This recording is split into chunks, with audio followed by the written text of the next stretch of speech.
artists to Let me test the cameras real quick. Sorry to interrupt. Coffee places, lunch, their homes. And I would just We're live, by the way. We're on. Okay, great. Let me get them some more coffee. Yes. And so I would invite them to all these different places, and I would tell them, this is just to talk. Just tell me, what motivates you to write, what motivates you to paint, depending, of course, on what their hobbies were or what their passion was. And we would just sit there sometimes for 2 hours. I wasn't writing down anything. I wasn't recording anything. It was just, in my mind, I called it a calzón quitado. Okay. Which literally means without underwear. Sí. It's the same way I know the Spanish. expression. Yeah. Yes, and it meant sin pelos en la lengua. Mm-hmm. So it was just talk from your heart, talk and talk. Just tell me whatever you want to tell me. It's just between us. And so they never saw that I was writing, recording. Mm-hmm. And I had only one person, a male, who was kind of suspicious of why I had invited him. I had only met him once at an event.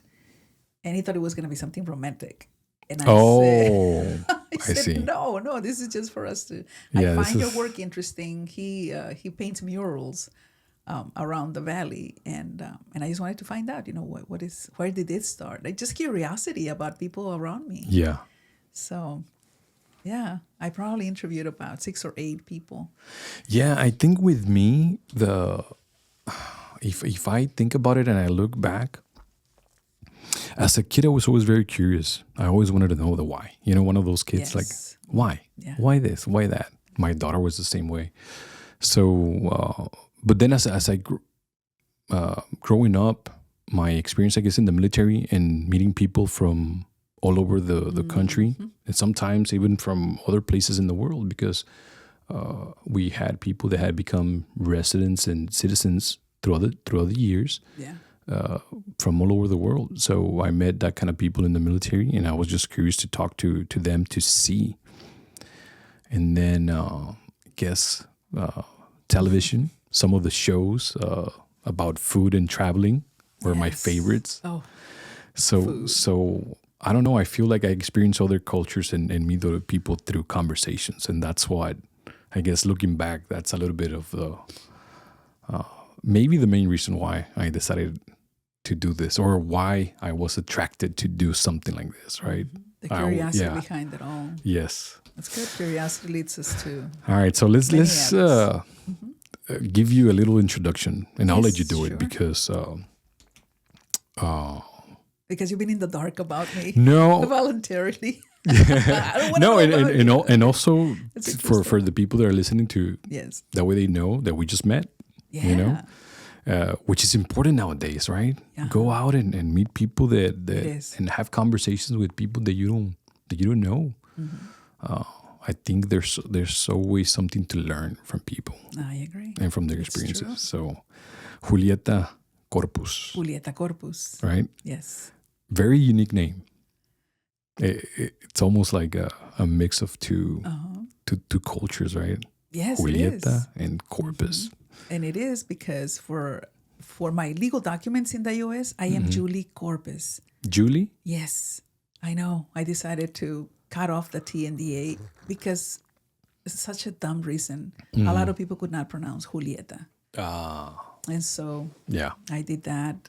It has brought me a lot of headaches having legal documents with Julie. Legally, yes. But I'm dealing with that. I'm not going to change it. Okay, so tell us a little bit of what you do. Okay. Well, let's see. We were talking about our passions a while ago. And words captured my imagination and my soul when I was growing up in Mexico. Okay. And going to the schools in Mexico. And I attribute that to the textbooks that we were taught from. Those textbooks, I still carry them in my mind because they were full of poetry by poets from all over the world. Yes. I know now because I have come across the textbooks on searches, on websites. They have the textbooks. And also because of the art, the poetry, and the short stories that I found in those books that I still remember. They were fantastical. They were filled with characters that just ignited my imagination at the time. At what age were you doing? In Mexico? Or, yes. You said going to school, right, in Mexico? I was born in Rio Bravo, just right across the charco from here. Yes. And my mom became very ill, and she moved us to San Pedro, Coahuila. Okay. And so I lived there for 4 years, my formative years as a child. So from 7 years old to almost 11 years old. Wow. We were there. And so she just picked up and moved to Coahuila? Well, she was very ill, as I said, and no doctor in Rio Bravo could determine or diagnose what she had. Oh. Something to do with her stomach. Got it. And at the time, and all through my growing years, all the way into my teenage years, my family was they would follow a healer named El Niño Fidencio. He's known here in the valley as well. I just don't know whether they still.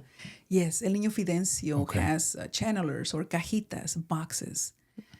And there was a particular channeler in San Pedro that my mom trusted.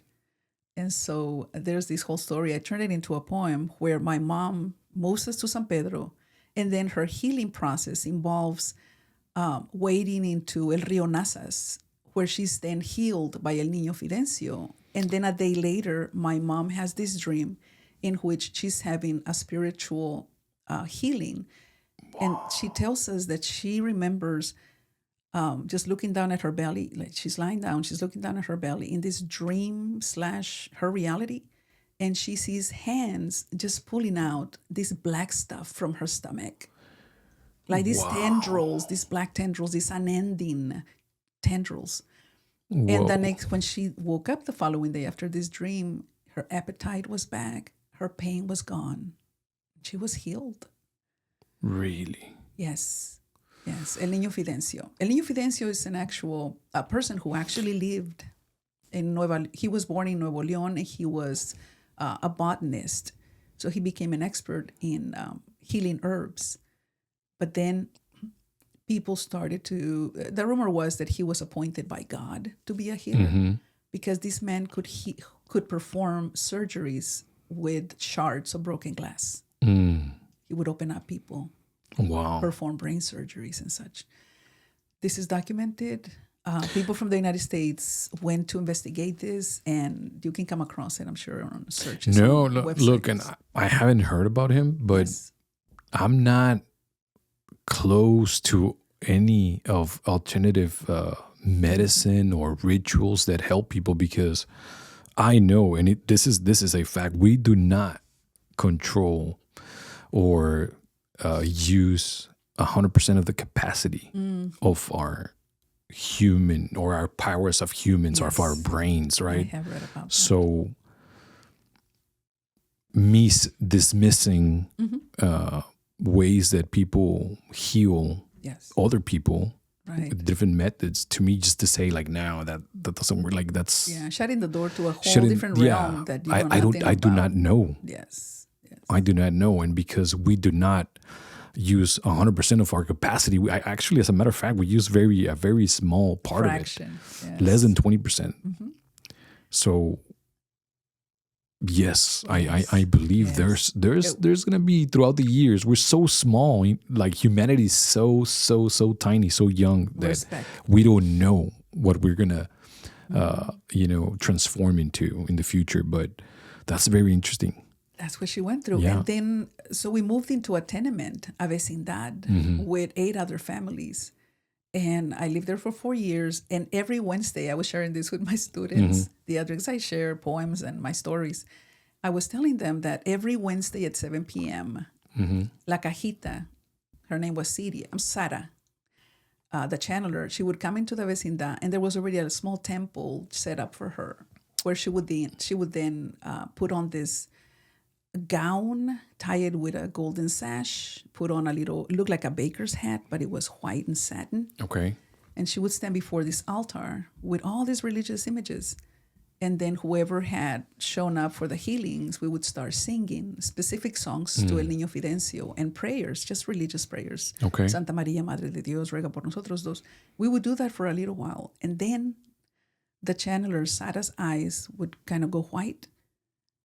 And then she would start addressing us, but in a softer voice, in a changed voice. And that's how we knew that El Niño Fidencio was inside her, the spirit of El Niño Fidencio. This is your mother doing this? No, this is Sara. Sarah was a channeler. channeler. Yes. The one that my mom went to look for this healing. So how this was every old were Wednesday. you when you were At that, experiencing I was this? 8 years old. 8 years old. Yeah. And so then people would come from the surrounding ejidos or ranchos for these healings, and they would go on for 2 hours, depending on how long the line was. I guess it reminds me of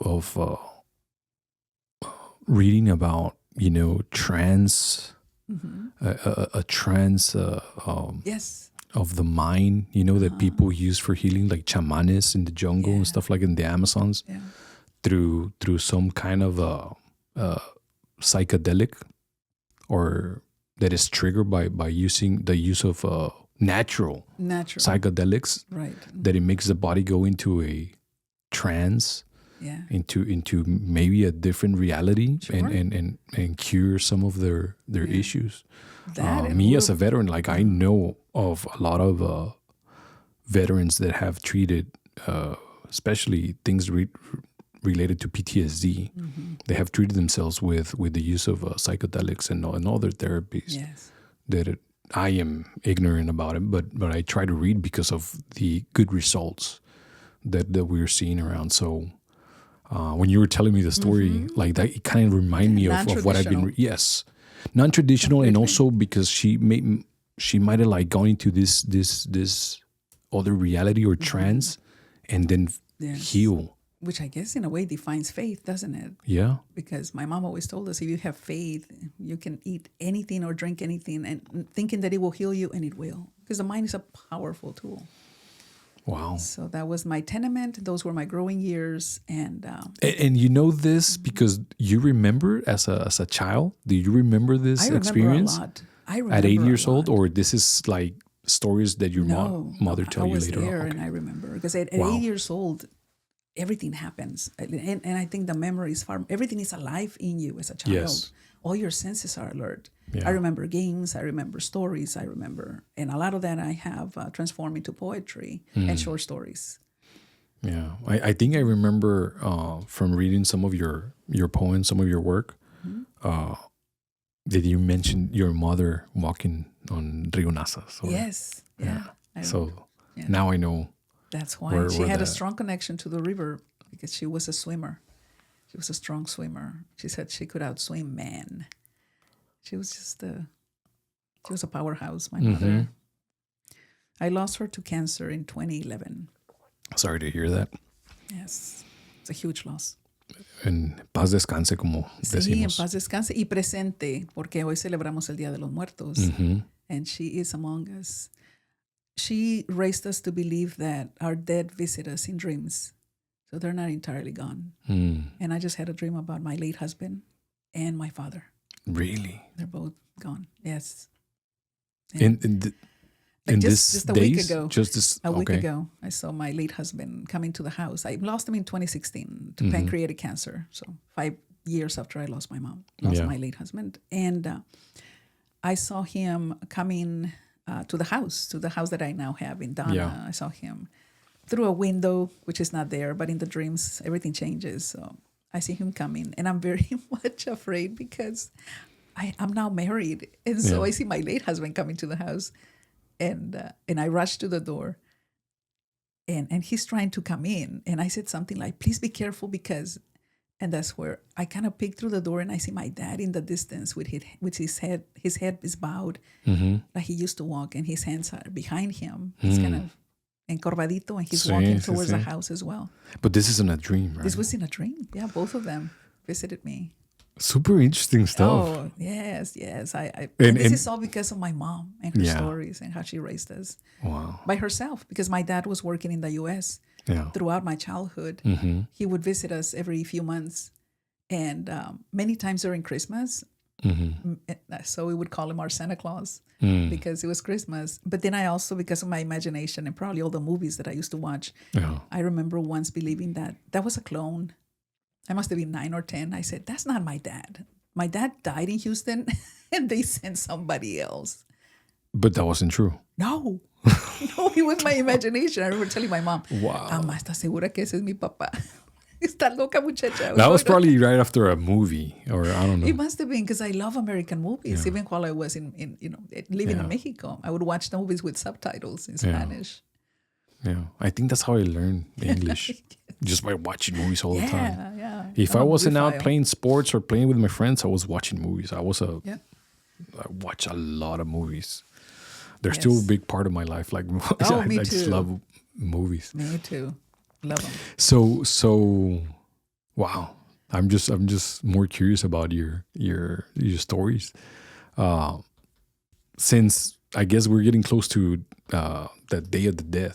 Yes. Right? Oh, yes. Day of the Dead.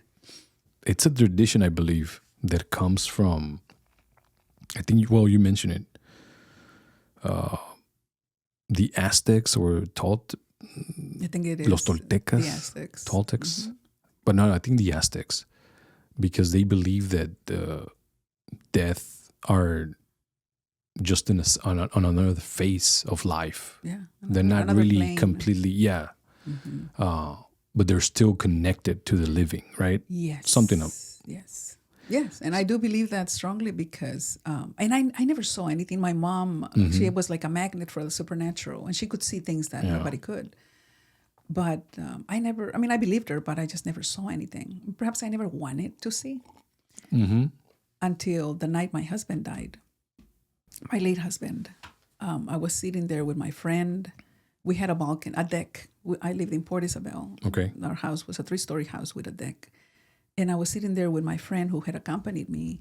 She was a nurse, so her and her husband were keeping me company. Yes. While my husband was agonizing, and then they were the ones who pronounced him dead. They were both nurses. They're still nurses. Mm-hmm. And so I'm sitting there with my friend. I'm barely going to get a bite to eat because the whole day had been horrendous. And I'm sitting there. I'm about to take a bite. And she's looking down, also about to eat.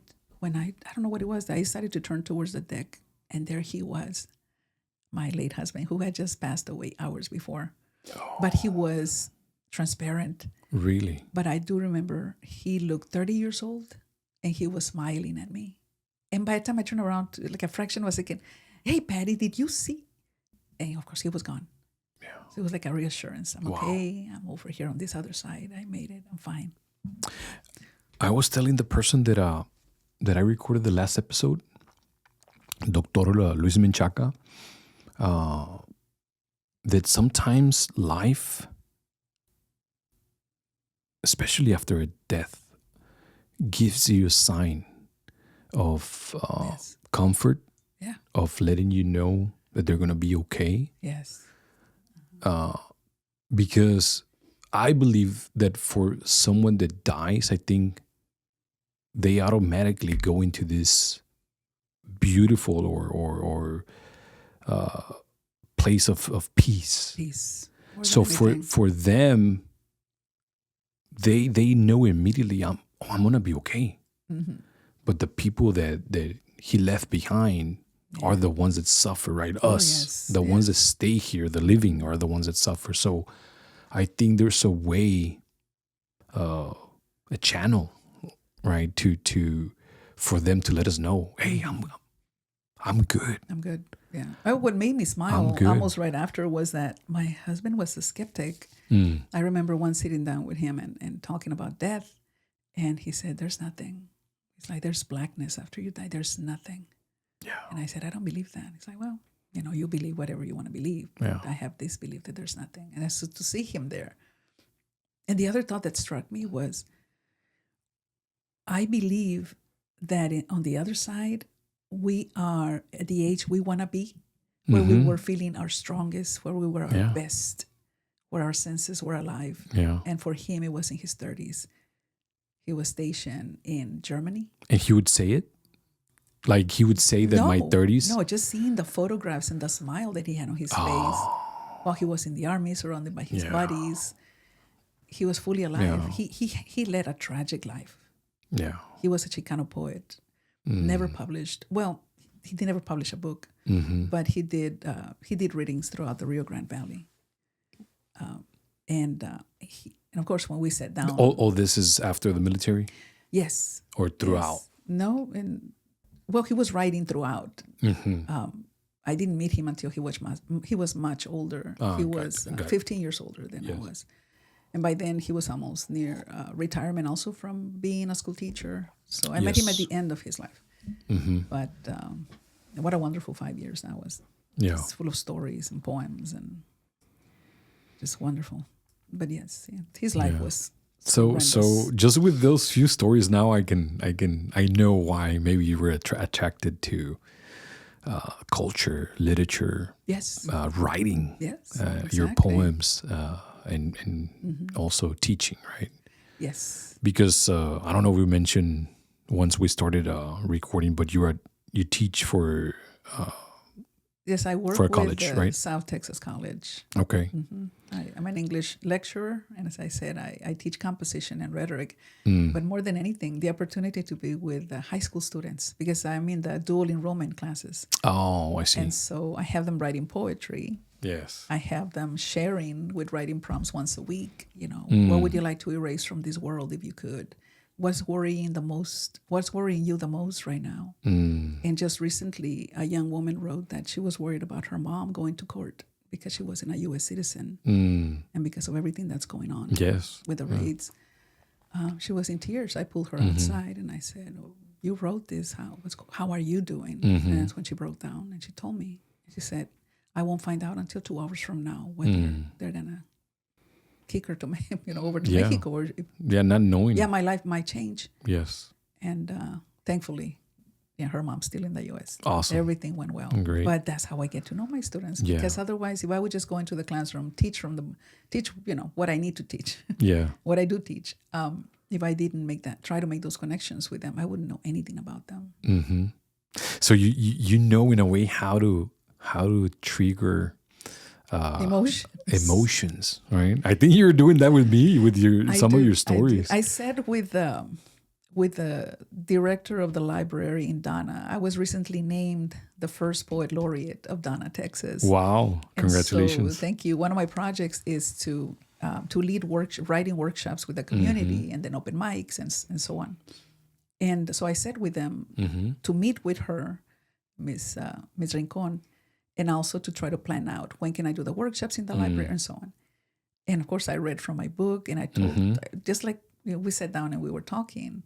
And they were both in tears. It was her and a young lady who was accompanied. She's like, "Oh, I want to attend your workshops." I say, "Please do," because that's where emotions come out. That's where your stories come out. Yeah.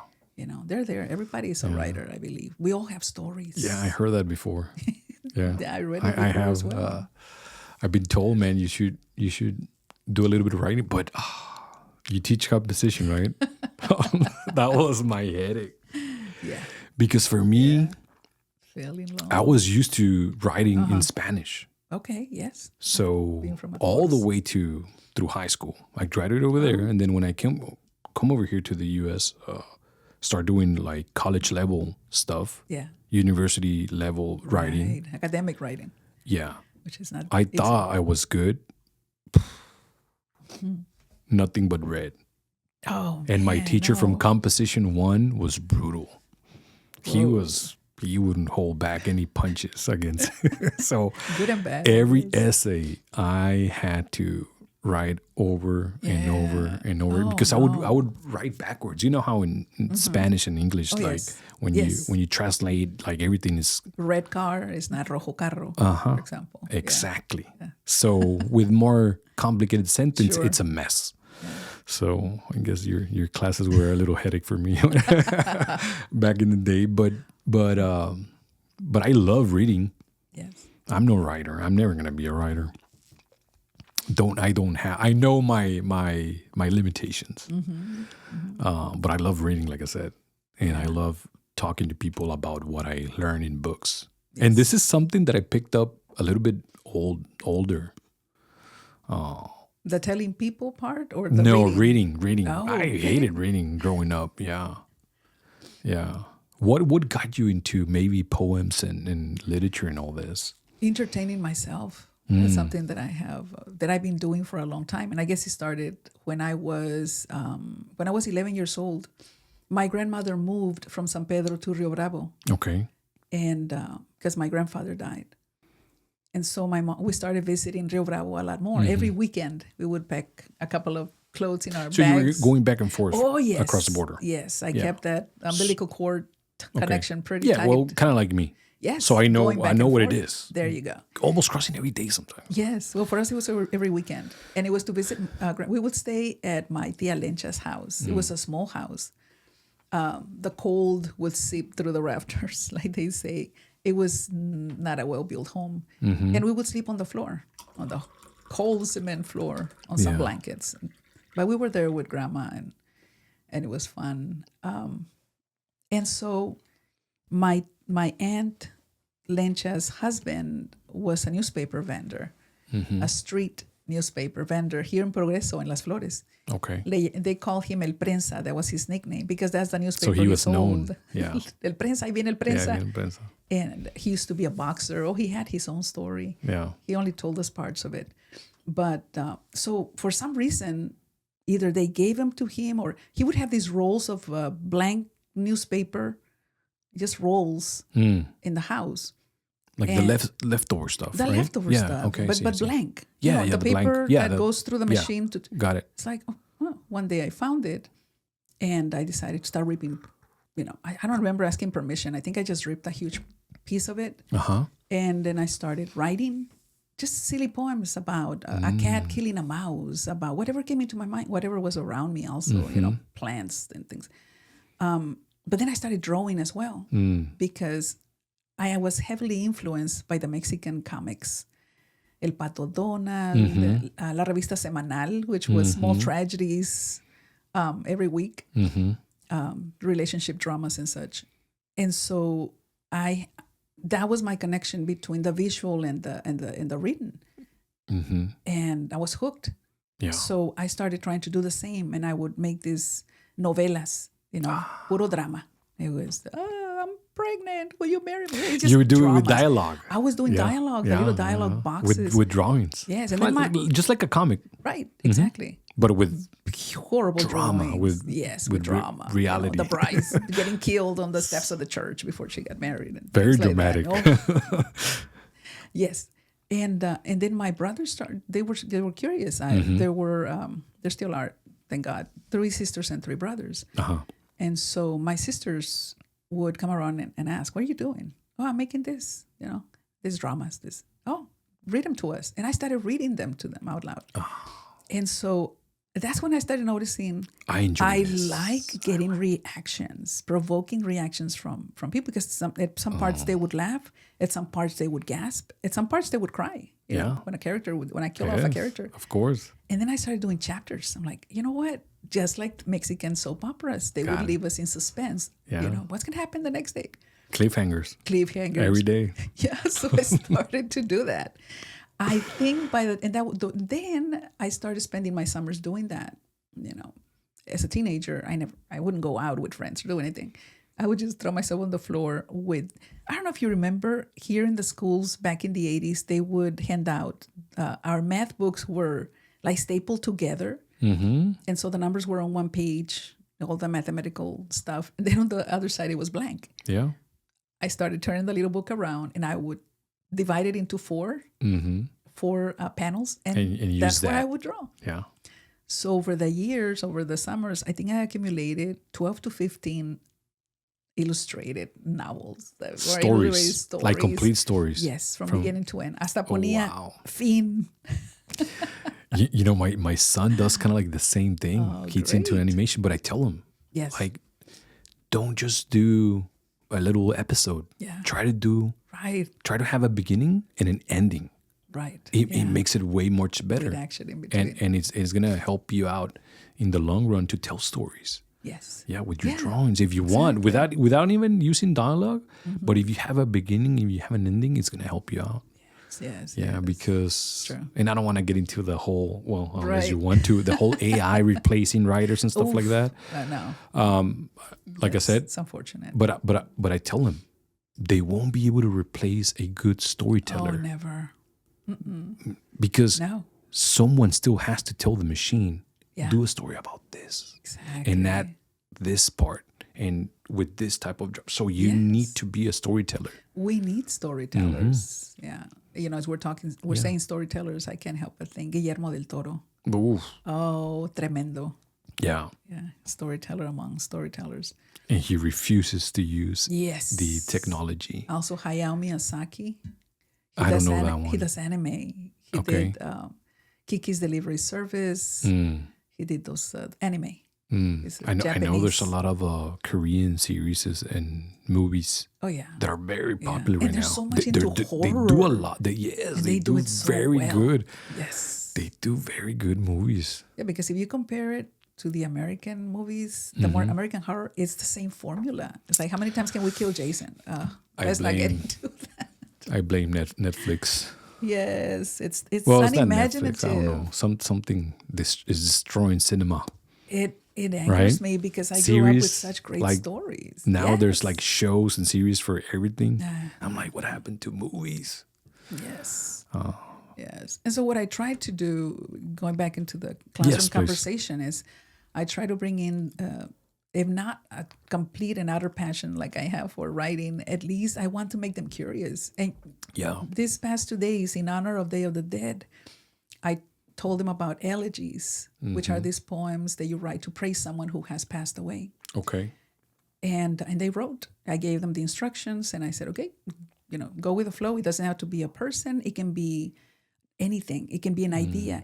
Maybe you're mourning your childhood. Maybe you're mourning a friend. Maybe a friendship. And the poems that came back to me, they're wonderful. Wow. They are beautiful. One student wrote about nature and how we are stealing animals' habitats with all these buildings. And there was a beautiful line there about cement. I don't know. I have it in my phone. If I can read it later because it was wonderful. Just that line, I'm like, wow, masterful. Yes. And they're just writing what's in their minds and their heart. Yeah. And by you being the teacher, you have a little window into the minds of all the children, right? So you know what's in there, like what are their worries, what is it that they're thinking about? Yes, yeah, with their and I guess nature is one of those things. Yes. But poetry captured me in Mexico, and then storytelling captured me, and I continued, and then I started writing poems more so than drawing, I was trying to find a balance between writing and drawing. But then, so my high school was uneventful, really. My college, I studied, I pursued a degree in interdisciplinary studies to become a teacher. Okay. And so I did, and I did that for many, many, many years, 16 years, 20 years, and I enjoyed it. I was working with little ones from first grade all the way through fifth grade. And in between writing, it wasn't until 2009 that I saw an ad in the newspaper, the Town Crier, whatever it was, Valley Morning Star, about an international poetry festival. Okay. Here in the Valley. I had never met another poet. We're talking 2009. I had been writing. I had not been out in the community. I didn't have a community. So I see this, and I see that whoever wants to share a poem, come to the STC library in Westlaco. Okay. And I said, I'm going. I'm writing. I have poems. So I showed up. I have material. And that was the first time I ever stood behind a mic in 2009 at a library in STC. Full circle, huh? Now I'm working with STC. And I shared my poem with a shaky voice and with my hands also trembling. The paper was but it was such a welcoming audience. And that was the bug that bit me. Once I tasted it and seen people's reactions and the applause, my God, the applause. I decided I want more of this. Yeah. Well, you know what? That's what happened to me. Yeah. I recorded my first episode and I'm like, dude, I'm doing this forever. I want to do this forever, So yeah, I think everybody has a purpose, and maybe your purpose was like writing and storytelling, which you're very, very good at it. Do you remember what poem? Was it the one that you read to that crowd? Yes, it was a poem about not being afraid, which in stark contrast to what was happening in front of the audience. Yeah. So once I did that, then I participated more, and then I got a gig. As an MC or as a poetry, an open mic host at a local coffee place in Westlaco. It's no longer there. Because of that? Because of that, and because it was.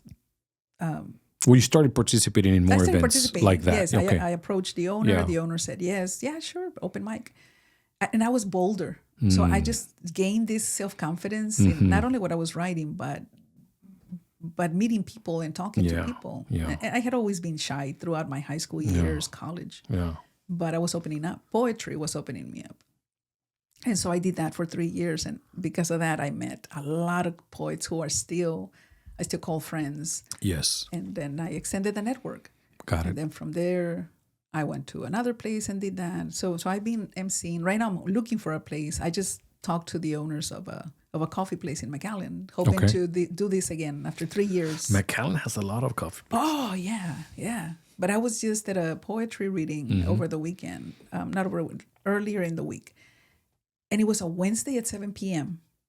And I thought, who's going to show up for a reading at middle of the week? That place filled up. It was standing room only. People of all ages read, emotions. People were crying. Oh, it was just wonderful. It makes me happy to hear stories like that, or to see, you know Gilbert, right, from Buell? Yes. When he puts a post about his events where people just go and share and do readings and stuff like that, and it gets packed. Yeah, things I'm once like, a month. Man, it makes me happy just because sometimes You're disenchanted with all the technology and all this and the direction that it looks like we're going into, and like I said, AI and all that. Yeah. But to know that there's still the hunger for this kind of events. There is. And I read recently somewhere that there are more and more open mics popping up all over the nation. It's like there's this need There's this need that people have to share what's going on in their souls, in their hearts. Yeah. I love it. I think that's why podcasting became so popular. Yeah. People were like done with scripted news and narratives and stuff like that. Like, we want the real. We want honest conversation with mistakes, with people that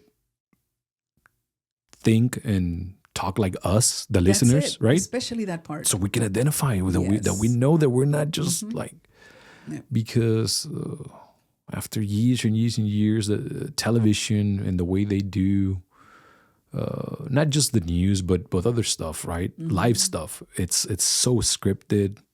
A lot of things get lost in the way to the listener. So I think the listeners and those who attend these poetry readings are looking for connection. They're looking for someone who somewhat mirrors what they're feeling, what they're thinking. And just to know that collectively we're all going through a grief period of some sort. Yes. And that's what came through strong and clear that night. It was abuelitas who had, that these poets had just lost moms, fathers, brothers, and so on. And they had written about it, abusive relationships. I mean, it was the wide spectrum of topics. And like I said, I don't write, but I just by what you're saying, for some people, it's probably easier to express what they're feeling inside through a poem, instead of like actually telling what's going on with a narrative. Like that might be a little bit more intimidating for some. So if they can write a poem about it, right? Well, that represents that, then reading it to someone, it's like, it's powerful. It's powerful. Yeah. And this book that I published, it's actually my first collection of Love and Departures, de Amor y Despedidas. Okay. This book came about because, let me just tell you, it's filled with my grief about losing my late husband. And so when he was diagnosed, I started writing. And it was so that this knot in my chest would kind of ease a little bit from everything that I was feeling. So when he was diagnosed, I started writing while he was going through the chemotherapy and all that ugliness that implies. I was writing. I was pursuing my master's in creative writing at the time. Okay. And so I would drive twice a week from Port Isabel to UTRGV in Edinburgh. Wow. So right after school, I would get in my car, drive. I was a teacher in Harlingen, so then I would get in my car in Harlingen, start driving to Edinburgh, and I started doing something. I think it's very safe. I started recording poems into my phone, and then whenever I had a chance, I would type them. So the majority of the poems in this book came from my travels back and forth. Yeah. You were thinking about it and saying it, I would get the first it. line. Either I was listening to a song and a line would strike me, and then I would just turn it into a complete poem, or I was thinking about something. For example, I was thinking about how he loved to work with his hands, and he built benches for the patio. Okay. And I was thinking about how right now he wasn't doing any of that, or trimming the trees, and he had kind of a wild vegetation right outside the doorstep, native plants. Yes. And everything was at a standstill. And I was thinking about that, and I started recording a poem about how the benches are not being set on. The trees are reproaching the fact that you're not trimming them, and how all these things that were alive to him and that gave him purpose were lying fallow, were just there. Everything was frozen in place because he was agonizing. Yeah, a reflection of what was going on with his life. Yes, coming to an end. Yeah. If you don't mind, can I share? Yes, of course. Let's do it. And I'll take a picture of your book also too, so I can put it on my. So I don't need my glasses. Sorry about that. Yeah. Let me see if I can. If you can adjust the mic right now. Yeah. Like a little bit, like up. Push it down from. Oh, from here. Yes. Okay. Let me know if this is better. So this book. You can do it on the side, like. Okay. That way you don't have to go around the. I'm trying to find that one about the. Well, this one. Okay. Thinking about him and his pain. Okay. It's titled Bone Cage. Someday I will escape this prison of bone and sinew. I will no longer be afraid of shaky legs collapsing, non-rotating shoulders tingling on my fingers, cramping toes at midnight, excruciating headaches, lungs not fully functional, entrails at constant war. Someday I will finally escape this prison of bone and sinew and finally be at peace. Wow. And that's one of the poems. Wow.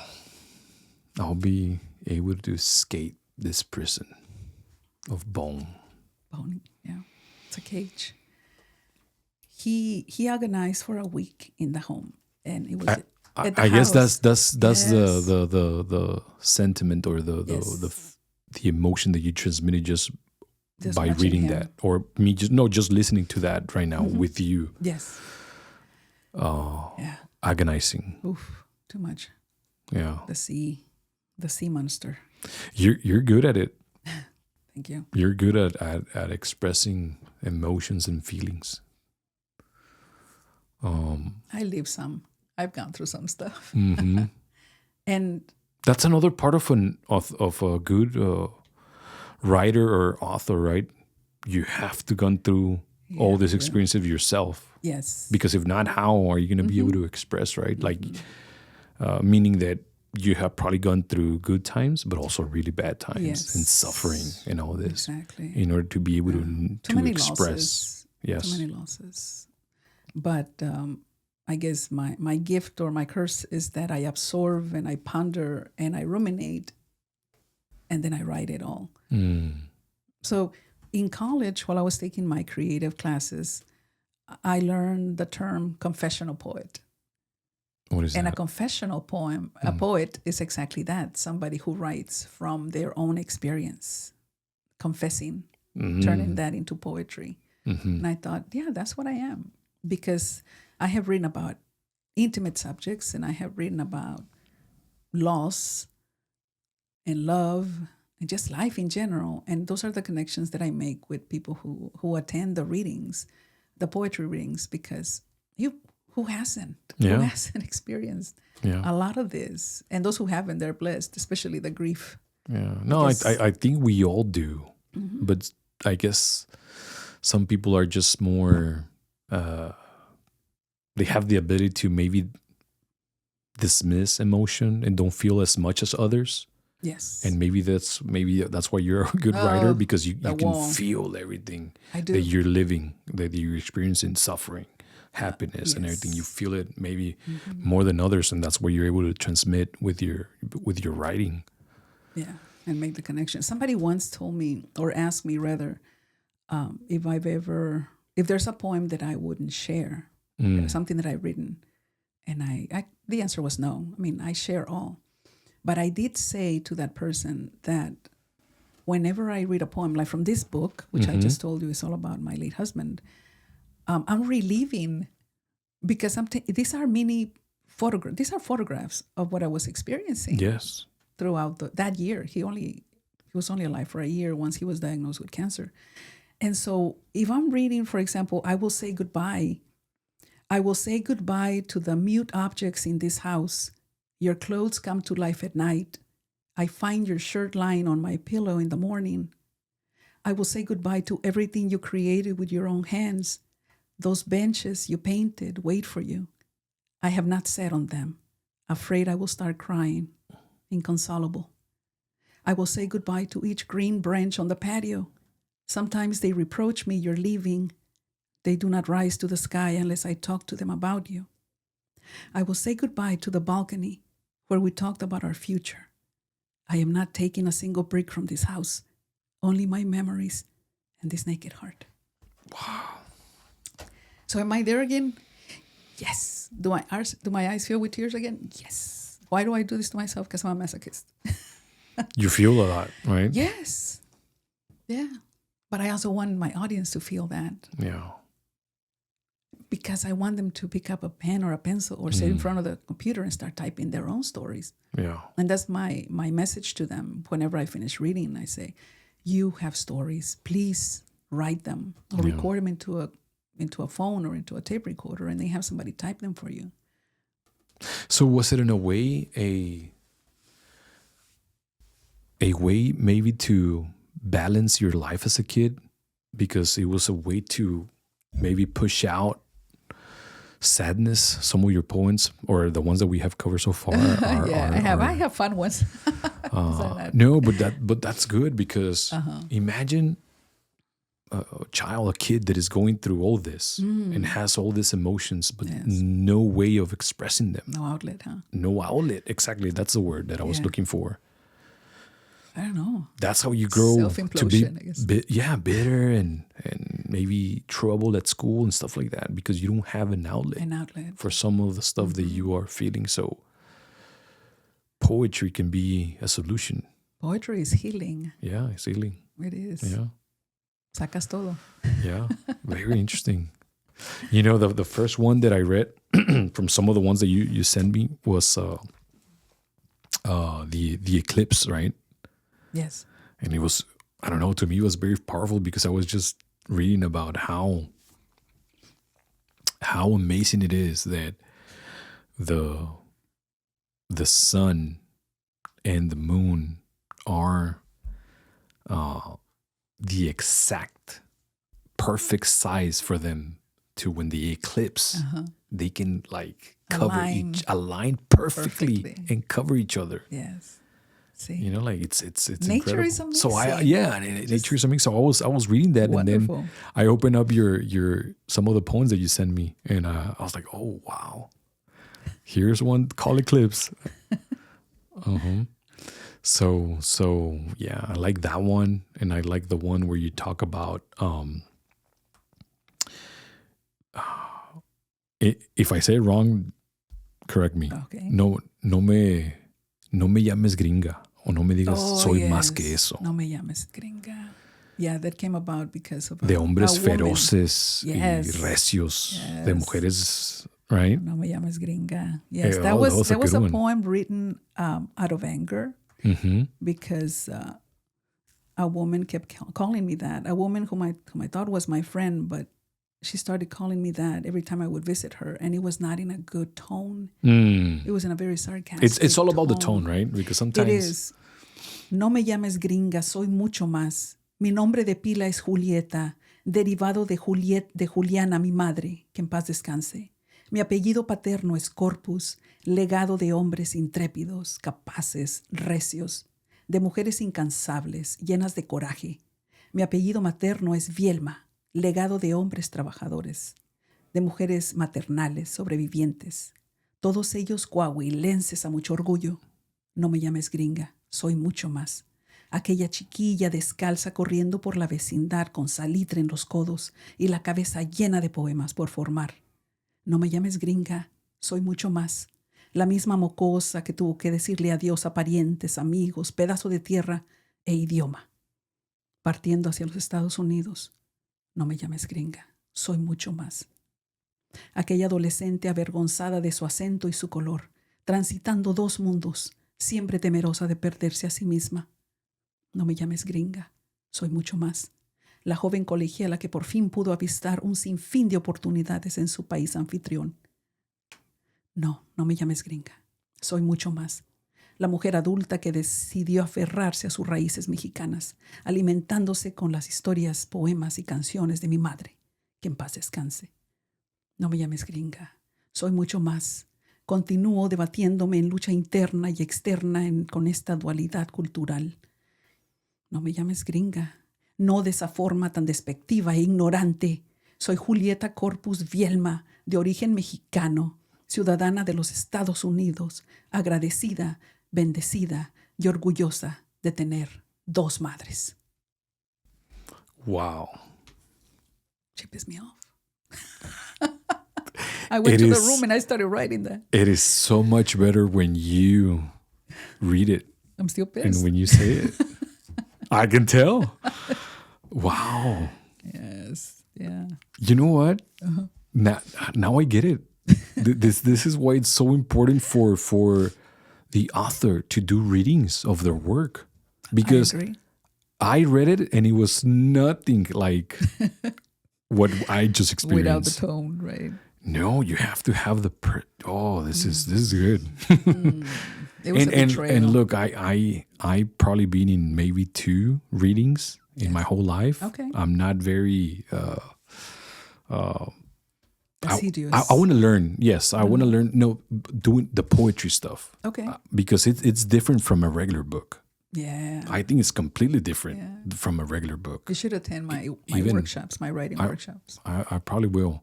So right now, just listening to you, and you were getting mad again through the reading. When I read it, like I was telling you a while ago, it's reliving it. I'm in the moment again. I'm in that at that table. And this probably happened years ago, no? This happened in 2016. So it's when been I traveled almost 10 years. To be at her house. And you still feel that. I still feel it. I was sitting at that table. Everybody was drinking coffee. She was with her friends. I was just a guest. And somebody asked me, "Is the coffee okay for you?" I said, yeah, it's good. It's actually delicious. And she said, "You're probably used to Starbucks, gringa." I mean, she was so horrible to me. Obviously, she wanted me out of her life, and I ran. You want more water? No, I'm still good. Okay. Yeah, she was nasty. Nasty. I don't know what makes people nasty. So you see, but it's an outlet. Instead of you, cathartic. Like making a scene or fighting with this lady, don't even waste your time. No, but here, I'm gonna use my writing. Yeah. I'm gonna. Yeah, she earned 2 poems. This one, and she earned another one, which I visited her again, giving her another shot. And this time, from the very moment I entered her house, see, what happened was that I was friends. Was this from another Latina, another Mexican? Yes. Yeah. Bien Latina. Sometimes they're the most Bien Latina. haters. Yes. I befriended her husband, and he was friends with everybody. He would invite everybody to his house. And I started visiting them every chance I got because I love San Miguel de Allende. And so they lived only 15 minutes outside. Yeah. And then I loved their home and their children. And I visited many, many times. I never knew that. I wasn't getting the hint. I'm horrible at reading people. And so I think that she was not welcoming my presence anymore. Yeah. And at that point when I visited, it was the last time. Yeah. She had guests. Once again, they were all around the table. And she was serving them fish. It was like individual little fish with vegetables and stuff. I had already felt her that I was not welcome there, and I was looking for a way out, but I needed a taxi. I needed somebody to give me a ride. They live outside of town, so I was trapped. And so her husband says, hey, Julieta, come on over, join us for lunch. And I want to say no, but I don't want to be rude. So I sit at the table, and she almost throws the fish at me. She's like, that was supposed to be for me, but there you go. Yeah. And I just gritted my teeth. Yeah. And I didn't say anything. And then I left as soon as I could. Like, can somebody give me a ride into town? And they did. And I left, and I never looked back. But that evening, I remember, oh man, it still moves me. Yeah. I was so pissed off. Yeah. And I sat down and I started writing about the hyena. A hyena who was fighting immediately for her after food. the incident. Immediately, like with the tears and the anger. Yeah. I sang. It actually turned into, it was to the rhythm of a song. So the music came. Sometimes he does that with my poetry. I hear the music and then I just start writing to the rhythm of the music. You start. Oh. I hear this music. Okay. And I started writing about this hyena who's fighting me for her food. And I never named her, but I name all the actions and everything that happened in that long poem. And then afterwards, it was like, okay, it's out. That anger, for that moment, it's now trapped in the poem. Yeah. I let it rest. You know what? That's kind of like a superpower. I'm not even kidding. Like that you're able to transform your emotion in that case. You were pissed off a little bit. Yes. Into writing and an outlet, and then you feel so much better. I did. Right. Yeah. Like, okay, here it is. It hurts me that I never went back. Oh, it was Wapango style. I'm just gonna read you the first. Yeah. Okay. To eat before a hyena requires tact and finesse. Do not make any false moves, or that meal might be your last. I advise you not to talk, as it is a waste of time. The hyena doesn't care what is going through your mind. Wow. Come, come, come, trágatelo ya, a ese pescadito que enterito está. Come, come, come, pero sé prudente, o esa bestia ignoble podría ser tu muerte. And I just went on and on. Our poem, our song, just getting my anger out into a that's the music that you were listening. That you were hearing, yeah. Right now I can't. I don't know if I recorded it because many times since I'm not a musician, I would record myself singing it or humming it to remember that that's the music that goes with that poem. Because I've written about Aztec gods visiting me in a dream. Yeah. An Aztec god visited me the night before my mom died to laugh at me. Tell me about it. Was to what? Mikahuitl, to laugh at me. I'm walking among ruins at night. I can see because there's a full moon. And I walk into this building that has no roof, no walls, no windows, but it was a building, and there's grass, there's overgrown weeds. And I sit at a table, and pretty soon I'm joined by this young man who has curly hair, a large mouth, and beady eyes. And we're just sitting across from each other. And I ask him, who are you? And he says, I am the god of death. And I said, what? And he throws his head back and starts laughing at me. And then he disappears, and I wake up crying. I was lying next to my mom.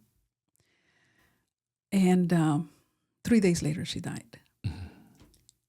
Okay, I thought, I made a sketch of what this man looked like. Put him away. Put the dream away. And then one time I decided for some reason, I remember I was in the classroom, my students were doing something, and I decided, God of death, let's go with Aztec. And I almost fell back in my chair. It was the same person, thing, entity that I had seen sitting across from me. And then to make things even more creepy, in this sculpture, his kidneys are exposed. And that's where my mom had her illness. It's a sculpture. No way. If you look it up, I can't spell it, but I could look it up and show you. But his lungs are exposed. His mouth is open in this horrible, evil green. And he looks like he has like curly hair very close to his scalp. It was the same thing. that told me. And you had not seen this image before? No, never had. In fact, it's in one of the museums in Mexico. So that's the image that I saw in this website. And I was like, that's it. And when I got home, I looked up my sketch and I matched it. Wow. It was like an exact match. And so I wrote a song came to me about talking to gods at midnight. And it came out as a poem. It's a poem now, a poem song. Wow. Yeah. Supernatural, weird. Yeah. Creepy. The Aztec god of death. If you Google it real quick. Yeah, let's look for it. Aztec god of death. Our dreams. And it was clear. Your dream was doors. Clear. Yes, it was very clear. Aztec god of death. Oof. What do you think is the meaning of this dream at the time? Oh, it was this one. He was sitting across from me, looking more human, but... Oh, that's weird. Same bastard. I can't stand them now. The hands are like a little bit bigger for the ratio on the body. It's grotesque. Yeah, it's grotesque. Almost like fingernails that belong to an animal. Or and yes, and I wrote... I the wrote large mouth. Yes, just a large like, mouth. Him laughing at me. Yeah. God of Wow. death. And now on this image, he is bald. Yes. But he had tight. It looks curly like hair. it's missing something. Maybe they had it with real hair, but throughout the years, right? The hundreds of years. Maybe he lost it, but So yeah, I was asking like what it meant to you when you had that dream. It was a premonition, a warning. And my mom was already. But you didn't know at the time. No, I mean. Or did you feel it like that? No. We had the hope. I think. Well, I'm not gonna generalize. I'm just gonna stick with what I know. Mm-hmm. I thought my mom would bounce back from it. You know, it was pancreatic. They had already told her 3 months back in January. She died in May. I'm sorry. In March, they told her you only have 3 months. And she died on Mother's Day. No way. Yes. Oh, that's tough. The American Mother's Day. So it was a 9. And then the following day, it was the Mexican, so double punch to the gut, right? Mm-hmm. But I also wrote. I wrote when I was there taking care of her, because we would take turns. Yeah. I wrote before, during, and after, just like I would do 5 years later with my late husband. Because I didn't want to just start crying in front of her. Yeah. So instead of howling, I write. And that's part of my mini bio that I share. Even though a mother knows how you're feeling inside. Yeah. Yeah, she knew. But you still want to be strong. That way you show them that you're going to be okay. And that way they can pass on to the next life in peace. Yeah. And I kept writing. I wrote a little poem when we were carrying her ashes in that little box to Padre Island. She had always told us, I want my ashes in Boca Chica. The ocean? Or In Isla Blanca, I'm sorry, the ocean. Oh. Yeah, so we threw her ashes there. And then on the way back, before that, when I went to pick up the box, the ashes at the funeral home, I brought them back. And I'm holding them, and my dad comes out of his room and he says, "Can I have them?" I said, "Yeah." So he grabbed the little box and he went into his room. And he didn't come out for a long time. And so I wrote this imaginary conversation. Since I wasn't there with him, I wrote a conversation that he was having with my mom, with her ashes. Then I shared that much later with my brothers and sisters. And he's apologizing to my mom because my mom was alone with us for years in Mexico. It was a happy childhood, but we were missing him, the father figure. Of course. So yeah, it just went on and on like that. My dad having a conversation with my mom. Is it on a poem? It's a poem. I probably don't have it. I typed it a long time ago. I printed it. It's not on my phone because here I have like Google Docs, the most recent. So no, and I wouldn't be able to read it right now, I guess. Yeah. Getting emotional. A lot of emotions. Yes, all that. Es revolviendo las cenizas. Pues just like you said, it's also what do you say? An ability in a curse also. Yeah. Because you're able to feel things like I'm telling you more than and maybe even years after I have written the stuff. Yeah. So another thing I do besides write poetry and make myself cry a lot, it's I translate. So I'm a bilingual translator. Oh, and cool. that's another passion that I found. Wow. And I've been translating since, like, professionally, 2005. Yes. But I recently traveled to Chicago because I translated a series of poems that accompany a photography or a photographic, photography exhibit. The title is Escaramuza, and this photographer, she photographed las mujeres que La charrería, right? La charrería, exactly, que hacen suertes en los caballos. Yeah. And those are gorgeous. So her exhibit was invited to be part of the collection of the Chicago Library. And I decided to go along. So I went. And it was wonderful because they had placed my poems, or the poems rather, is two poets, Irene Lara Silva and Angelina Sáenz. Mm-hmm.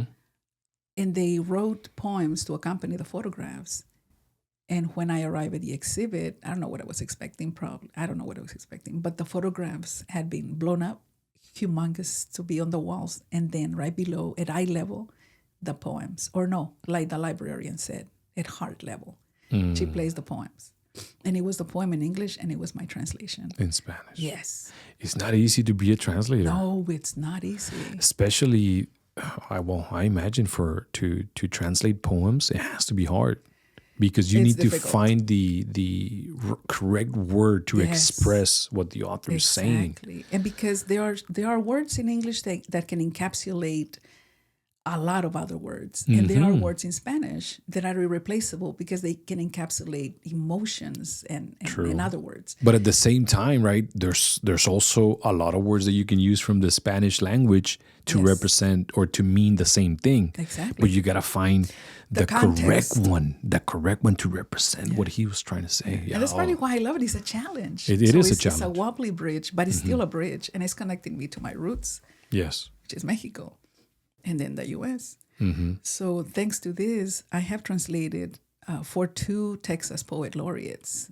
And one of them is Irene Lara Silva, my good friend, and the other one is Emi Perez, who was my professor during my creative writing classes. Wow. She's a wonderful poet. Her new book is coming out, and I'm going to the presentation tonight at Anti Books in McAllen. Okay. She's going to lead a workshop, and then she's going to read from her book. Wow. I think it's called, I don't want to ruin the title, or I don't want to mess it up. But yeah, so she has this new book. Very interesting. But I translated short stories, anthologies, manuals. I mean, anything that comes into my lap, I will translate it. I remember one time at work, there was a few pages that needed to be translated. It's more like technical stuff, right? Yes. Like a manual. And they're like, "Hey, Tobias, you know Spanish is your first language. You know English, so go ahead and translate." Yeah. And I was like, "Yeah, I can do it." But once I started like doing it, I'm like, "Dude, no, it's hard. It's hours. I'm doing something that sounds completely different from what it reads in English. Yes. No, like it's tough." Yeah. I mean, you can't Google translate this stuff. No, some of the stuff, because can't. if you use, even in 2025, right, with all this technology, if you put something straight into Google and translate, it comes out. Oh no! I mean, yeah, a little bit of the translation applies, but no, it's a ghost of words that had nothing to do with the original. No, nothing. So nothing. So yeah, you need a translator who knows what she's doing. And the latest collection of short stories by Irene Lara Silva were very challenging because this is a poet. She's a powerful poet, and she's a great storyteller. And the stories in that book, they blend the fantastic, but she also brings in creatures from different myths, Mexican American myths, and she also brings in gods, and they interact with humans. And so the way they talk, the way she narrates, it's so exact and it's so descriptive and it's so moving. here's another poet who can really pull at your heartstrings with her stories. Yeah. And I have worked with her since 2010. Wow. Just poems and short stories. And the good news is that this latest collection of short stories will be published by Arte Público Press. So looking forward to that. Okay. Yes. She finally found a house for her stories to be published. Wow. In Spanish. Yeah. And it reminds me of, I read a lot about the Mayas and the Aztecs. More about the Mayas. So they had this collection of paintings or scriptures that when experts translate them into Spanish, yes, they describe exactly what you're saying about your friend. This stories for the gods. Yes, with reality and the mythical creatures that they believed in, and the gods and everything together in this in like this different reality or she's a masterful storyteller. She's from here and from Bronzeville, if I'm not wrong. Okay. Yeah, she was born here, and now she resides in San Antonio. And I try to go see her as often as I can, because it's always fun to hang out with her. No, I'm definitely see now I'm interested in poetry and listening to. That's my goal, to get people to not only get interested. You got me. I'm gonna have to make some time to go and to more readings from the author. It makes poetry so much better. In fact, I have a reading open mic today at 1 p.m. at the Alamo Public Library, and it's to celebrate El Dia de los Muertos. So I'm hoping this is the first time that they hold an open mic at that library in Alamo. So I'm hoping that we have a full house. Yeah, it's a beautiful Saturday. We want to remember our dead. And, what better way than to express words about them? Yeah. Now, I say yes to opportunities. Like I wanted to be here with you, Mario. Thank you. So I lost my husband in 2016, did some traveling, quit my job temporarily, teaching. And then an invitation came out of the blue to travel to Cuba. And I said, Cuba? It wasn't even on my list of places to go after Italy and Ireland. I'm like, Cuba? How was that? Well, she said that her friend had lost her passport, and the time was, getting closer to travel. She didn't want to lose all the money that she had invested in bus tickets and planes. And I said, yeah, why not? So it was 9 days in Cuba. She was going to stay for 30. Like, okay, 9 days. Okay, why not? I had heard about Cuba, but only peripherally, like never even considered. Because I said visiting, like, okay. So I traveled with her. And on the third night of being there in Cuba, I met a street musician whom I later found out had been working as a lawyer for 25 years in Cuba. Wow. But he was trying out to be part of a Cuban mariachi, which I never knew existed. Like, what? Like, yeah, Cuban mariachi. So he was there, and I was there, and we clicked. Really? And so by the end of my trip to Cuba, I was engaged to marry. Oh, wow! This Cuban mariachi. I didn't see this coming in your story. Yes, and it took us 5 years to get him here, but he's been here for 3 years with me now. Awesome. Yeah. And his family is still in Cuba, so... What an incredible place it is, right? It's incredible. I've never been. It really is. But... Oh, the people are I have wonderful. Watched, that's a good thing about YouTube videos, that I can be like somebody just recording and walking through the streets of Cuba. They have a lot of Havana. YouTubers. Yes. That's where I met him, close to La Habana. And I got married in La Habana, in fact. Wow. In 20... Don't forget now. 2018. Yeah. It's almost like a country, a city that is frozen in time. It's its own planet. Yeah, right after the embargo, everything stayed the same, and people have been keeping... It's trapped in the 50s. Everything working. Yeah. And the buildings are so amazing, so incredible. I'm into like old stuff, like antique stuff. Yes. I like that. Yes. I like things that are built with, a lot of history. Not by a machine, but with someone's hands. Yeah. The craftsmanship and stuff. So I know there's a lot of that in Cuba. Yes. right? And I recommend that if you have, especially if you're a writer, a photographer, just go for that. Right now, the country is going through a horrendous time, especially now that Hurricane Melissa just went through El Oriente. Yes, Category 4. It's going through right now? No, it went through a couple of days ago. Okay. It's a Category 4 in Cuba, a country that is already falling apart. Yeah. Not only that, it's a small island. Homes. Yeah. Yeah, I know. I call it a little gargajito because it just looks like this little stretch of land in the middle of the ocean. Yeah. And so close to God, right? Like the saying goes. Mm-hmm. Carlos Fuentes coined that. So far, so close to, I'm going to mess it up. Yeah. Tan cerca de Dios, tan lejos. No. Luego la busco porque I don't want to mess it up. Sí. But so Cuba is so close to God because the U.S. is only 45 minutes by plane. Yeah. You know, it's amazing. Yeah. So I visited 16 times.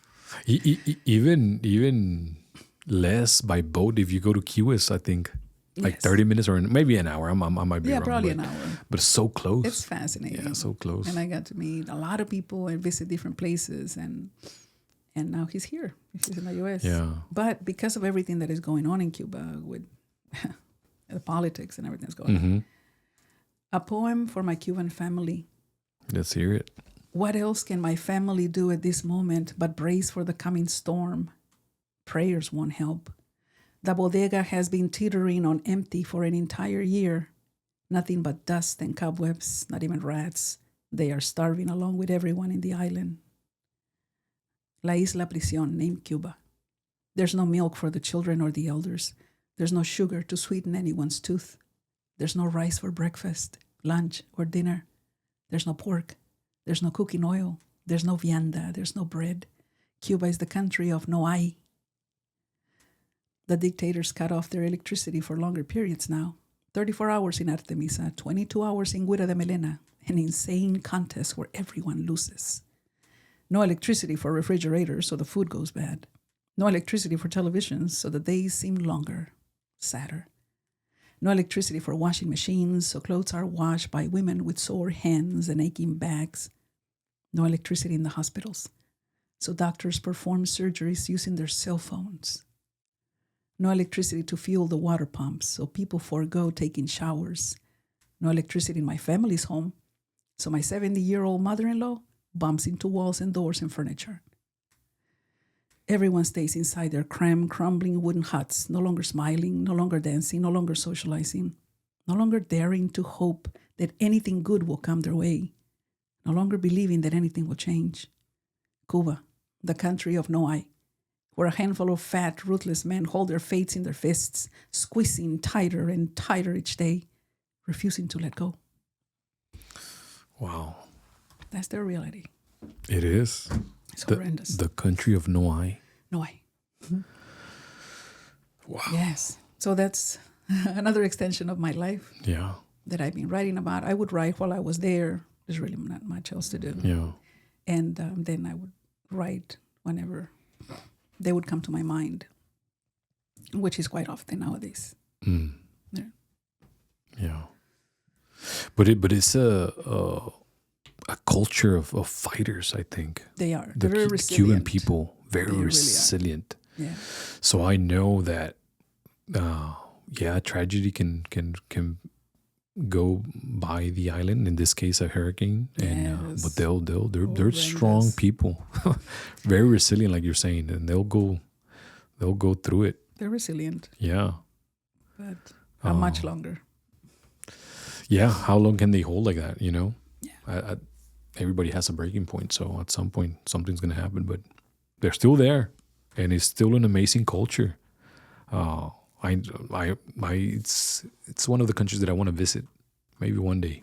One day, sure. Yeah, you should. So, was it completely different being when there than what you had in your mind of Cuba?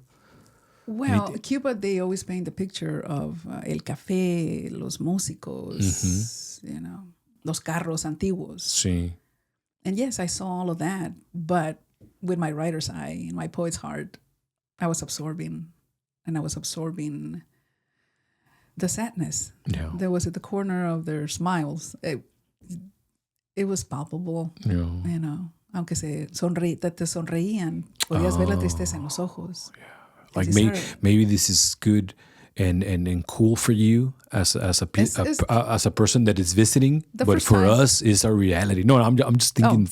I'm just like trying to get into their heads, right? Yes. Because you're saying that there's sadness in their eyes. You can tell. What I'm thinking is like maybe what is going through their mind is like, yeah, this might be interested and cool for you, but it's suffering for us because it's been since the 50s of us doing this. Yeah. So it's not. I saw the Wizard of Oz. Yeah, I saw them. Yeah, the evil that men do. Yeah. So, another one of my passions is, as I said, travel. We were talking about traveling. And I haven't done. Well, yeah, I did. I went to Chicago for that exhibit, and I also traveled to. I travel often to San Miguel de Allende, Guanajuato, which is a gorgeous, beautiful place. I've been. Once. You have. Yeah, I've been there over 20 times. In my college years, I went to the Festival Cervantino, which is actually during October. Guanajuato, yes. In Guanajuato, and then from there we went to San Miguel. San Miguel. It's only 45 minutes by bus. Yeah, we had to visit, so we were there for like 1 or 2 days. It traps beautiful. You. It captures you. It's an amazing little town. I was there for maybe three nights only. Okay. And I wrote something that was actually, I wrote it, and because when I'm in Mexico, I'm a whole different person. Here, so yeah, I'm outgoing when I'm in my poetry readings, but aside from that, I'm not really a social butterfly. I'm at my home a lot. My school, my home, my school, my home. But when I'm in Mexico, I'm out and about. I'm walking the streets. Okay. I'm meeting people. I'm smiling. I'm talking to vendors, and they tell me their lives, and I tell them my lives, and it's just I'm so different, and I'm very much aware of it. Yeah. El regreso. So I wrote this while I was in Mexico. Okay. Acá encuentro lo perdido. Acá retengo recuerdos. Acá sueño con mis muertos. Me invitan un chocolate, una copa de vino. Disfrutamos pretender que pueden sentir mis besos en sus mejillas heladas. Acá sé soltar el llanto sin importarme quién me oiga, y deambulo por las calles y voy palpando sus nombres. Acá me transformo en niña cuando miro a los ancianos. Renace en mí la ternura, la que pensé se había extraviado. Acá platico con aves, perros, gatos y portales. Sonrío de oreja a oreja, canto, bailo, descanso en cada banqueta. Allá soy más solitaria, casi demasiado seria, casi muda, transparente. Allá tengo que cruzar un puente y un infame río para sentir tan solo un fragmento de lo que acá siento. Wow. That's me. It is a unique culture that we have here. Yes. For us, that we live right at the border, right? Yeah, it is. It's rich because we have a lot of us have retained our roots. A lot of us have retained our traditions. And I only wish one question that I also ask my students. I ask, who is the storyteller in your family? Do you have a storyteller? Because I said I had my mom, and sadly, semester after semester, maybe 1 or 2 hands go up. My grandma, my tío, my grandpa. And they are dying. And so one of my projects as a Donna Poet Laureate, I'm going to be working with the elderly. Got it. And getting their stories down on paper. Wow. Or recording them for those who cannot write. Because I want their story. They're going to die. Mm-hmm. You think about any older person who's dying or who has passed on, what did they leave, with? They didn't leave behind. I just watched a little clip online, and it was about a guy that sells like coaching and books about business. So this is more business oriented. But I'll tell you what made me feel, because he was saying, if you really want to make money right now, all you need to do is put an ad on Facebook Marketplace and post that you will talk to people for money. Oh, wow. And you can charge $50 to $100 and you will get business. It made me a little sad. Yes. Because he's probably, making a business out of maybe older people that have no one to talk to. And I'm saying this because you remind me of that. Yes. What you just said, that's right? That's why I want to do. You want to talk to these people because, man. I want to reach the young because they have something to say. And I want to reach the old because they have so much more. Yeah. And sometimes no one to tell them to. No. That's sad. Yeah. Yes, it is the most unfortunate thing that can happen. Yeah. When a person on their last phase, on their last years of life, and they spend it alone, has to be super sad. I can't think of anything worse, right? I live in silence. I've lived in silence, especially after my late husband died. It was me. It was just me in a 3-story house, walking up and down, going from room to room. Yeah. And it was just the wind going in through the door. My dad was still living, and I would come and visit them once every Sunday for get-togethers. And those were my respite. You know, it was my breath of fresh air. Yeah. Porque en la casa, regresar, after being surrounded by all the laughter and to go back to that emptiness, it's difficult. It was really difficult. And look, you're still young. So relatively. Well, we still are. Yes.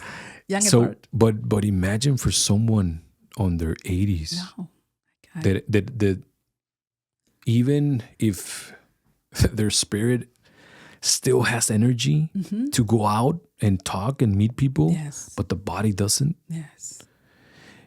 And no family member to help them. Yeah. And I can't think of anything sadder. I have 2 older friends. I have a 93-year-old, and I visit her as much as I can. Doctora Queta Ramos. Yeah. She's an inspiration. And sometimes we go out for coffee, and that's what we're doing. Blah, blah, for 2 hours. Blah, blah, blah, what's going on in your life? Blah, blah, blah. And then I have another friend. I believe she's 88 or 89. And she attends my poetry readings and we have had lunch, and she still travels and gets around. Her daughters help her. Yeah. But they both have so much. They have lived through so much. Yeah.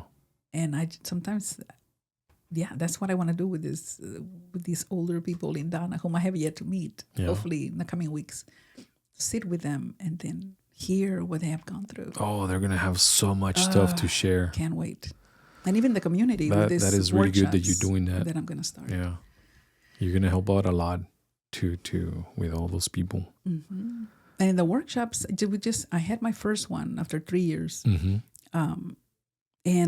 it was a small gathering. But there was a 10-year-old there because his mom brought him along. Okay. And I always encourage people to bring their kids. Yeah. If they want to write, here's paper. You never know. You never know. Well, this young kid, we were writing about people who have passed, and he had lost his grandma recently, his mom's mom. Mm-hmm. And so that's what was heavy in their minds. And he wrote. And as they're writing, he was sitting to my right, and I was writing my own, because I always write with the people who write with me. Mm-hmm. So I'm writing, but I can hear. And I thought, oh, please let it be the flu. Please let it be something that's bugging him, maybe catarro or something. Yeah. I didn't want to think that he was crying. Yes. Because he's a tender heart. Yeah. And I'm making him cry with this exercise. Yeah. Sure enough, when we finished, okay, whoever wants to share. And his mom tried to encourage him to share. Would you read? And he was still crying. No, I'm not going to read this. Okay, that's fine. She shared, and she told us, I just lost my mom, his grandmother. And that's who he wrote about. Okay. Yeah. But he wrote? Yeah, he wrote. Yeah. And he had already shared something, because when my workshops start, I give them a prompt. And the prompt for this past workshop was, what do poets dream about? And then I time them for 10 minutes, and I said, just don't mind punctuation, spelling, just whatever comes to your mind about it. Mm-hmm. And he was writing, and he did share something beautiful, and not related to his grandma. But then when he came for the nitty-gritty, because I have a prompt and then I have a poetic element, and it was anaphora, which is the repetition of the first lines. So it was, I remember. Yes. And he wrote everything about his grandmother, but he remembered about grandma. Wow. So that was strong. And 2 or 3 of the other attendees that also started sobbing as they were reading, because they wrote about people that they missed dearly. Yeah. So. Yeah, So emotions. that's like a common denominator, I guess, for writers, right? To go to emotions and experiences that make them sad, and then just to write about them in a way. Well, I mean, I guess it it makes them, depends on it what. makes you Well, feel because better, right? they could have. It just depends what's in the forefront of their minds at that moment that they're sitting there with me. Because, for example, for November the 8th, I have another get together for writing, and it's going to be ekphrastic poetry. And for that, they're going to choose an image from different magazines. I'm going to take scissors, and I like to mix it up with visuals and poetry. So they're going to choose an image, and then what they're going to do, I'm going to give them the techniques to get into the image and write from within, or write from an outsider and describe what they're seeing, or talk to an element in the image. Paintings are wonderful for this, especially if they have a lot going. Paint from the perspective of being the image. You can be within the image. You can be inside the image, and then you talk to one of the characters, people that are in the image, things that are in the image, and you address the thing, and then you're writing about that. Your conversation between you and this painting. There is and I'm gonna play for them the song "Starry, Starry Night" about Vincent Van Gogh. That's an ekphrastic song because he's talking about the artist and how he slowly went mad. So try to listen to it if you haven't. It's "Starry, Starry Night." How did you learn how to? UTRGV, my creative writing classes. That's how I came across all these elements. It opened doors I didn't know were there. Because growing up in Mexico, I thought all my poems had to rhyme. And so if you look at my early work, I thought so too. Yeah. That's hard. But once I found out there's something called free verse, it freed me, because then now you can tell that none of this rhymes. It's called free verse. Plus, I learned different, I call them doorways to approach a poem and describe it. And so one of them is anaphora. I'm going to do ekphrastic. There's alliteration. There is sestinas. There's so many ways you can tell a story in a poem. Yeah. And that's what I'm going to be. That's what I teach in my workshops. And the cool thing about it is that even though, like me as a kid, also, I'm used to reading poems that rhyme every other line, right? Yes. But then when you start seeing that there's more to it, right? Free rhyme, like you're saying, or free poem, free verse. But in a way, you still know that it's a poem. Yeah. Right. Even though it doesn't rhyme, but when you're going through it, you know what makes it a poem? What? The images that you are injecting into the poem, and not necessarily metaphors, even though those enrich a poem wonderfully. Yes. But the stronger an image, if you're able to draw your listener into that poem, you got them for life. Yeah. And that's what I try to do with my poetry. And I don't sit there. I have to say, I don't sit down and think, okay, I'm going to come up with this image. The poems come to me many times. Yeah. And I'm just writing, because the poems, I have been composing them throughout the days, the weeks, the months. And so by the time I sit down, I write them. I wrote one. But your main idea of the poem and what it's going to be comes to you through emotion. And at the moment you're like, okay, boom. Right? Those are and the then ones you that can are refine, richer. Right? Those are the ones that are richer. Yeah. But with the prompt that I gave my students about the elegies, I said, you can write about nature. And my student writing about how we are taking over animals' habitats. Yes. The question came to me, where will the coyote go after they build another car wash? And I started dictating that into the phone or recording myself. It's not a finished poem. In the not so distant past, a howl would capture the entire night in its fangs, rip entire galaxies to shreds, swallow the moon in one gulp, and then lie down to bask. The coyote, Canis latrans, vagabond of sacred grounds, man-shy, yet fierce contender, natural hunter, night prowler, now forced to rummage through the garbage, sleep under overpasses, fallen trees, abandoned houses. So this demigod is now being forced to feed himself by looking through people's garbage because we have taken over their habitats. Where are they going to go? Yeah. They're rummaging. Oh, the coyote! It's a really good example of it. I love the coyote because they I do. They adapt, but sometimes when you see them roaming in the middle of downtown or of a big city, you're like, okay, we went too far. Yes. Another plaza goes up, less hairs, less. Another car wash. When you said that, I was like, people have been saying this for the past 5 years in Brownsville. I don't know what's going on. There's another car wash. I don't know. How many do we need? And if I may read one last poem. And Let's do it. I want to go to Alamo. Mm-hmm. So in 1978, when we left San Pedro Coahuila to come to the U.S., when my dad finally was able to get us our visas, what we left behind. In 1978, my family traded San Pedro Coahuila, Mexico, for the Rio Grande Valley, each place located in its own unique parallel world.